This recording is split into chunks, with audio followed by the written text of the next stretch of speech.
नमस्कार जय जगन्नाथ पिला माने मु इप्सिता आपण मानको इप्सिता नॉलेज हब को बहुत बहुत स्वागत। पिला माने आज आम पढ़ा पंचम श्रेणी आम विचित्र विषय 2 नंबर विषय एक नदीर कहानी। चलो पिला माने देरी न करिकी विषय भीतर जावा। देख पिला माने एक नदीर कहानी।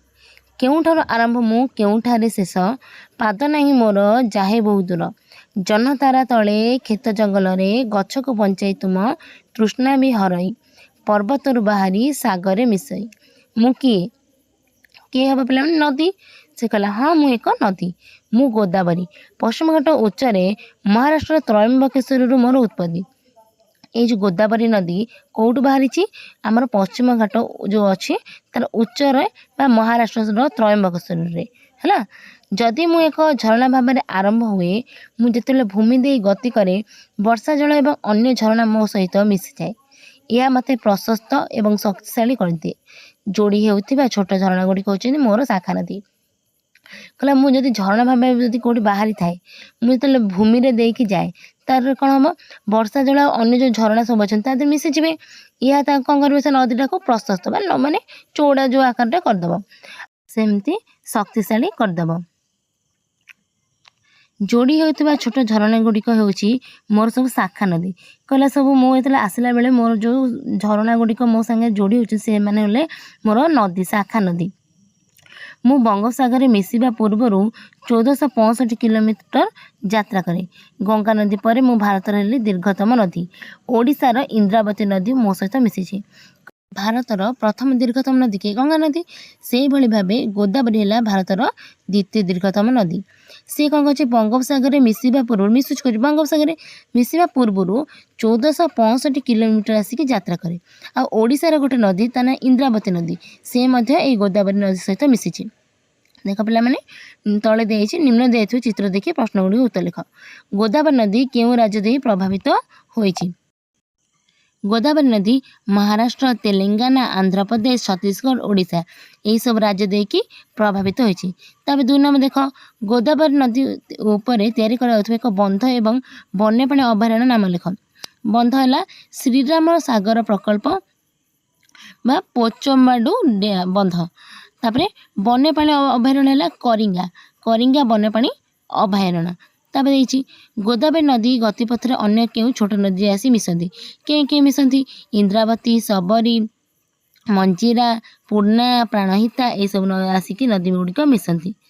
देख पिला माने चित्र देइछि सब कौट गोदावरी बाहरी सैड सब के राज्य गुड़िक आसुँच क्यों अंचल कौन अच्छी ये सब विषय देइछि।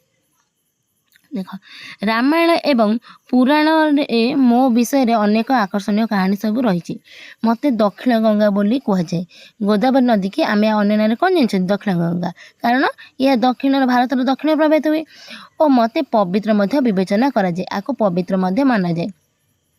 मोर उत्पत्ति स्थल निकट स्थान यथा नासिक को गोदावरी पुष्करम भली विशेष कार्यक्रम समय चारिड़ लोक मैंने मोर पवित्र जल में बुड़ पकड़ आसती।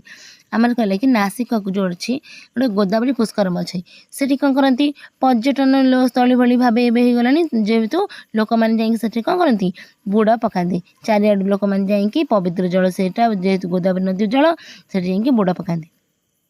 मो जीवन धारा वर्ष सारा प्रभावित होतिबारु मु एक चिरस्रोता नदी।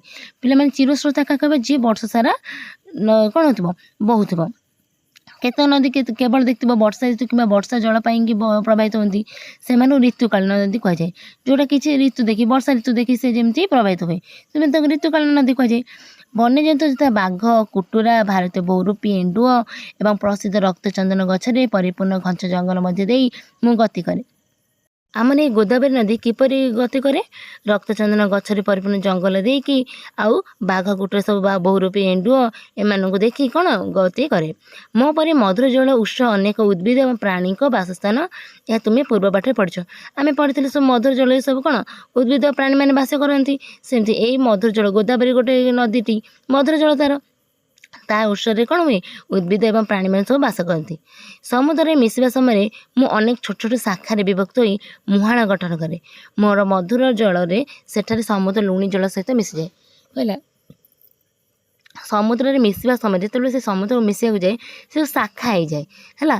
ଶାଖା ନଦୀ ହୋଇକି ବିଭକ୍ତ, ଯେମିତି ଆମ ଗଛର ସବୁ ଶାଖା ଥାଏ ସେଇଭଳି ଭାବେ ଏଇ ଜଳର କ'ଣ ହୁଏ, ସବୁ ଏଇ ଯେଉଁ ନଦୀର ଶାଖା ସବୁ ଥାଏ।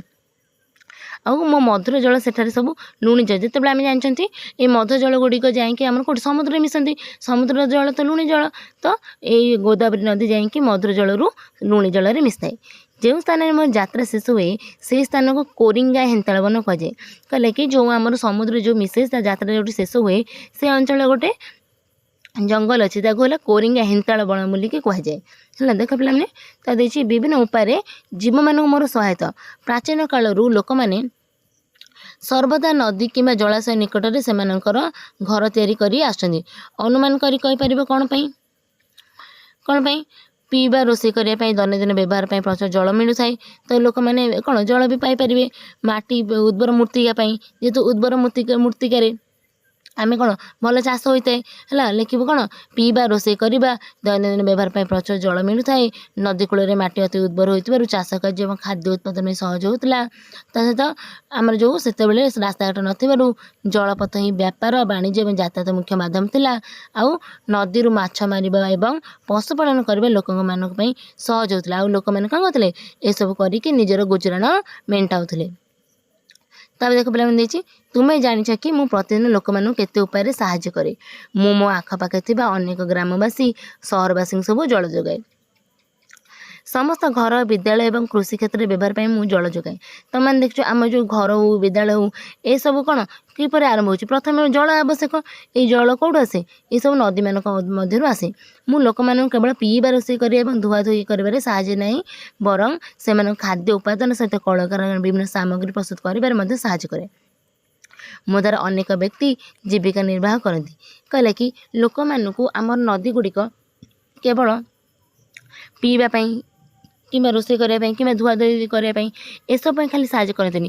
ଆମେ ଯେଉଁ ଖାଦ୍ୟ ଉପାଦାନ କରୁଛନ୍ତି, ଯେଉଁ କଳକାରଖାନା ଗୁଡ଼ିକ ଆମର ବହୁତ ଅଛି, ଆମେ ସବୁ ବିଭିନ୍ନ ଦିନକୁ ଦିନ ଆମର ଦୈନନ୍ଦିନ ସାମଗ୍ରୀ ମଧ୍ୟ ବଢ଼ି ଚାଲିଛି। ବିଭିନ୍ନ ପ୍ରକାର ସାମଗ୍ରୀ ଆମେ ବ୍ୟବହାର କରୁଛନ୍ତି, ସେଗୁଡ଼ିକ ତିଆରି ହେବା ପାଇଁ ଆମେ କଳକାରଖାନାରେ ଏସବୁ କ'ଣ ଜଳର ଆବଶ୍ୟକ, ତ ଜଳ ହିଁ ଆବଶ୍ୟକ। ତାପରେ କହିଲା ଅନେକ ବ୍ୟକ୍ତି ଜୀବିକା ନିର୍ବାହ। ଜୀବିକା ମାନେ ଦେଖିଥିବ ମାଛ, ଆମର ନଦୀରୁ କ'ଣ ମାଛ ଧରିକି ଲୋକମାନେ ସେ ମାଛକୁ ବିକିକି ତାଙ୍କର ଗୁଜୁରାଣ ମେଣ୍ଟାଉଛନ୍ତି ବା ଜୀବିକା ନିର୍ବାହ କରୁଛନ୍ତି, ଚଳୁଛନ୍ତି। ତ ସେ କଥା କହିଲା, ମୋ ଦ୍ୱାରା ଅନେକ ବ୍ୟକ୍ତି ଜୀବିକା ନିର୍ବାହ କରନ୍ତି। ଆଉ ଜୀବିକାରେ ଆମର କ'ଣ ନୌକା ଚଲେଇକି ଆଉ ପର୍ଯ୍ୟଟନ ଲୋକମାନେ ବୁଲେଇକି ସେଥିରେ ମଧ୍ୟ ଗୁଜୁରାଣ ମେଣ୍ଟାନ୍ତି। ମୋର ଜଳ ପାଇପ୍ ଏବଂ କେନାଲ ଦ୍ୱାରା ଅନେକଙ୍କୁ ଯୋଗାଇ ଦିଆଯାଏ। ତା'ମାନେ ପିଲା ଦେଖିଥିବ ଆମ ଘରମାନଙ୍କରେ ସବୁ ପାଇପ୍ ଲାଗିଥାଏ ଏବଂ ଯେଉଁ ଆମର କେନାଲ ସବୁ ହୋଇଥାଏ ଆମର ପାଣି ମଡ଼ାଇବା ପାଇଁ, କ'ଣ ବିଲରେ ଆମେ ପାଣି ମଡ଼ାଇବା ପାଇଁ ଆମର ସବୁ କେନାଲ ମାଧ୍ୟମ ସବୁ ଥାଏ। ସହଜରେ ଆମେ ଯେମିତି କ'ଣ ଜଳ ଗୁଡ଼ିକୁ ବ୍ୟବହାର କରିପାରିବା। ନା ଦେଖ, ପରିବେଶ ପର୍ଯ୍ୟଟନ ଅର୍ଥ ହେଉଛି ଜଙ୍ଗଲ, ନଦୀ କିମ୍ବା ପର୍ବତ ଭଳି ପ୍ରାକୃତିକ ସ୍ଥାନ ଗୁଡ଼ିକ ପରିଦର୍ଶନ କରି ସେମାନଙ୍କ ସୌନ୍ଦର୍ଯ୍ୟ ଉପଭୋଗ କରିବା, ପଶୁପକ୍ଷୀଙ୍କ ଲକ୍ଷ୍ୟ କରିବା ଏବଂ ପରିବେଶର କ୍ଷତି ନ କରି ପ୍ରକୃତିକୁ ସମ୍ବନ୍ଧରେ ଶିକ୍ଷା ଲାଭ କରିବା। ହେଲା, ଆମେ ଯେଉଁ ପରିବେଶ ପର୍ଯ୍ୟଟନ କରୁଛି କ'ଣ ଏହା ଅର୍ଥ? ଏହା ଅର୍ଥ ଜଙ୍ଗଲ, ନଦୀ ଏଗୁଡ଼ିକୁ ଆମେ କ'ଣ କରିବା, ତାର ପ୍ରାକୃତିକକୁ ସ୍ଥାନ ଗୁଡ଼ିକୁ ଆମେ ଯାଇକି ଦେଖିବା, ତାର ସୌନ୍ଦର୍ଯ୍ୟକୁ ଆମେ ଉପଭୋଗ କରିବା, କିନ୍ତୁ କୌଣସି ପଶୁପକ୍ଷୀକୁ କିଛି ବା ଗଛଲତାକୁ ଆମେ କ୍ଷତି ପହଞ୍ଚାଇବା ନାହିଁ। କୌଣସି ପରିବେଶର କୌଣସି ଜିନିଷକୁ ମଧ୍ୟ ଆମେ କ୍ଷତି ପହଞ୍ଚାଇବା ନାହିଁ, ବରଂ ତା ଦେହରୁ ଆମେ କିଛି ଶିକ୍ଷା ଲାଭ କରିବା। ତାପରେ ପିଲାମାନେ ଦେଖ, ଗୋଦାବରୀ ନଦୀ ଉପରେ ଲୋକମାନେ ନିର୍ଭର କରିଥିବା 3ଟି କାର୍ଯ୍ୟ କ'ଣ? ପାନୀୟ ଜଳ ଓ ଗୃହ କାର୍ଯ୍ୟ ପାଇଁ ଆମେ ବ୍ୟବହାର କରନ୍ତି ଗୋଦାବରୀ ନଦୀ ଉପରେ। ଆଉ କୃଷି କାର୍ଯ୍ୟ, ଯେଉଁ ଜଳସେଚନ, ଚାଷ ଜମିକୁ ଜଳ ଯୋଗାଇବା ପାଇଁ ମଧ୍ୟ ଖାଦ୍ୟଶସ୍ୟ ଉତ୍ପାଦନ ପାଇଁ ଏହାକୁ ବ୍ୟବହାର କରନ୍ତି। ଆଉ ଶିଳ୍ପ କାରଖାନା ଗୁଡ଼ିକ ବିଭିନ୍ନ ସାମଗ୍ରୀ ପ୍ରସ୍ତୁତ କରିବା ପାଇଁ ଆମେ ବ୍ୟବହାର କରିଥାନ୍ତି। ଗୋଦାବରୀ ନଦୀ କୂଳବର୍ତ୍ତୀ ଅଞ୍ଚଳରେ ଲୋକମାନେ କେଉଁ କେଉଁ ବୃତ୍ତିରେ ନିୟୋଜିତ? କ'ଣ? କୃଷି ଚାଷ କାର୍ଯ୍ୟ, ମତ୍ସ୍ୟ ଚାଷ ବା ମାଛ ଧରିବା, ନୌକା ଚାଳନା ବା ପର୍ଯ୍ୟଟନ ବ୍ୟବସାୟ, ଆଉ କଳକାରଖାନା ଶ୍ରମିକ ବା ଚାକିରି। ତା ଦେଖ, ଗୋଦାବରୀ ନଦୀ କୂଳରେ କେଉଁ କେଉଁ ଫସଲ ହେଉଥିବା ଜାଣିଛ? ଆମେ କ'ଣ ଜାଣିଛୁ? ଧାନ, ଆଖୁ, କପା, ତମାଖୁ ଏଇସବୁ, ଆଉ ବିଭିନ୍ନ ପ୍ରକାର ପନିପରିବା, ଡାଲି ଜାତୀୟ ଏଇସବୁ ଫସଲ ସବୁ ହୋଇଥାଏ। ତାପରେ ତୁମ ଅଞ୍ଚଳରେ କେଉଁ ଫସଲ ଚାଷ କରାଯାଏ? ଜଳସେଚନ ପାଇଁ ଜଳ କେଉଁଠାରୁ ଆସିଥାଏ? ଆମର ସବୁ କ'ଣ ଚାଷ କରାଯାଏ? ଲେଖିବ, ଆମ ଅଞ୍ଚଳରେ ଧାନ, ମୁଗ, ବିରି, ଚିନାବାଦାମ ଏପରିକି ବହୁତ ପନିପରିବା ମଧ୍ୟ ଚାଷ କରାଯାଏ। ଆଉ ଜଳସେଚନ ଉତ୍ସ ହେଲା ନଦୀ, କେନାଲ, ପୋଖରୀ, ବୋରୱେଲ୍, ଯେଉଁ ବୋରୱେଲ୍ ମାନେ ଭୂତଳ ଜଳ, ଭୂମି ତଳୁ ଆମେ ଯେଉଁ ଜଳ ଆଣିଥାନ୍ତି, ଆଉ ବର୍ଷା ଜଳ ମଧ୍ୟ ଆସିଥାଏ। ପିଲାମାନେ आज ये नेक्स्ट क्लास रे आमे कार्य 1 रु पढ़िबा। वीडियोटी भल लागिथिले लाइक शेयर एंड कमेंट करदेबे। रोची नमस्कार।